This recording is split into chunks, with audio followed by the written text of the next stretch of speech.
اعوذ باللہ من الشیطان الرجیم بسم اللہ الرحمن الرحیم رب اشرح لی صدری ویسر لی امری واحلل عقدۃ من لسانی یفقہوا قولی۔ پروردگار عالم نے اپنی پاک کلام میں ارشاد فرمایا فَنَجْعَلْ لَعْنَتَ اللَّهِ عَلَى الْكَاذِبِينَ، اور جھوٹوں پر اللہ کی لعنت ہو۔ اس کا مطلب یہ ہوا کہ جو جھوٹ بولتے ہیں اللہ ان کو بالکل پسند نہیں کرتا۔ جھوٹ یعنی زبان سے جو چیز کہے یا اعضاء و جوارح سے جس چیز کا اظہار کرے وہ حقیقت کے برخلاف ہو۔ یہ نکتہ بھی قابل توجہ ہے کہ کبھی جھوٹ زبان سے بولا جاتا ہے اور کبھی عملی ہوتا ہے، یعنی انسان اپنے رویے سے یہ ظاہر کرے کہ وہ کتنی بڑی شخصیت کا مالک ہے اور ایسا کچھ بھی نہ ہو، تو یہ بھی ایک قسم کا جھوٹ ہے۔ جھوٹ ایک بہت ہی بری صفت ہے۔ اسلام نے اسلام نے ضرورت یا مجبوری کے لیے جھوٹ بولنے کی اجازت دی ہے۔ جس طرح اگر انسان کی زندگی کا دار و مدار اسی جھوٹ پر ہو، جیسا کہ قرآن مجید میں اللہ تعالیٰ نے ارشاد فرمایا الا من اکرہ قلبہ ومطمئن بالایمان، جو شخص ایمان لانے کے بعد کفر اختیار کرے، اس کو کفر پر مجبور کیا گیا ہو لیکن اس کا دل ایمان سے مطمئن ہو۔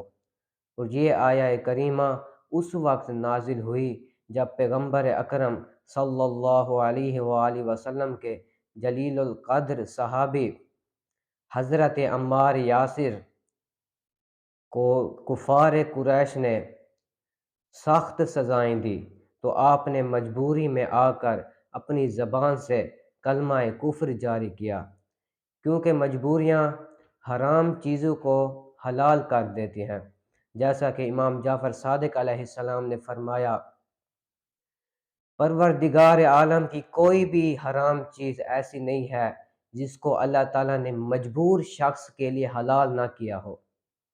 اس لیے علماء کرام فرماتے ہیں کہ مجبوریاں حرام چیزوں کو مباح کر دیتی ہیں۔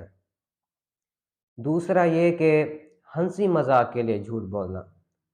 بے شمار لوگ ہیں جو ہنسی مذاق میں جھوٹ بولتے ہیں۔ اگر ہم ان سے پوچھیں کہ بھائی آپ جھوٹ کیوں بول رہے ہو، تو ہمیں جواب دیتے ہیں کہ ہم تو مذاق کر رہے تھے۔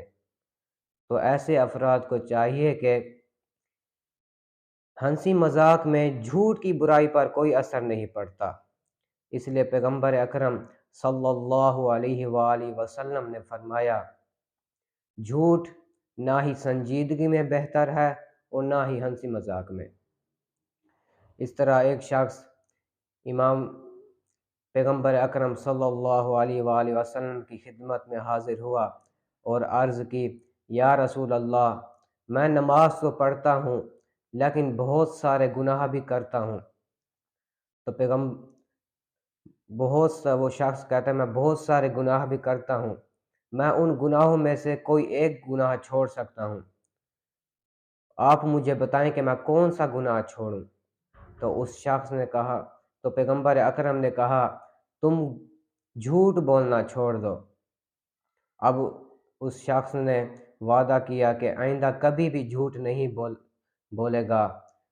اب لوگوں نے دیکھا کہ یہ شخص گناہ نہیں کرتا، اب پیغمبر اکرم گناہ نہیں کرتا یہ شخص۔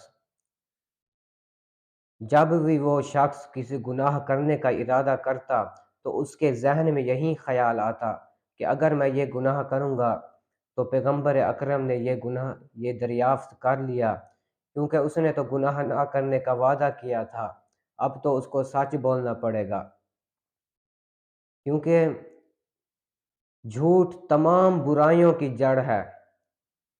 اب دیکھیں کہ وہ شخص جھوٹ نہ بولنے سے کتنے گناہ سے بچ گیا۔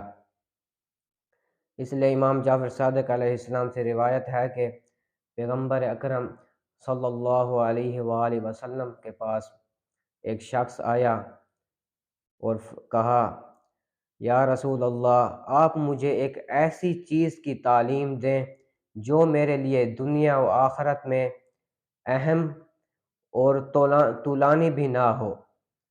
تو پیغمبر اکرم صلی اللہ علیہ وآلہ وسلم نے فرمایا کہ تم جھوٹ نہیں بولا کرو۔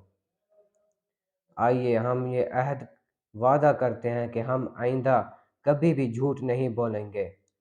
صلی اللہ علی محمد وآلہ الطیبین الطاہرین المعصومین۔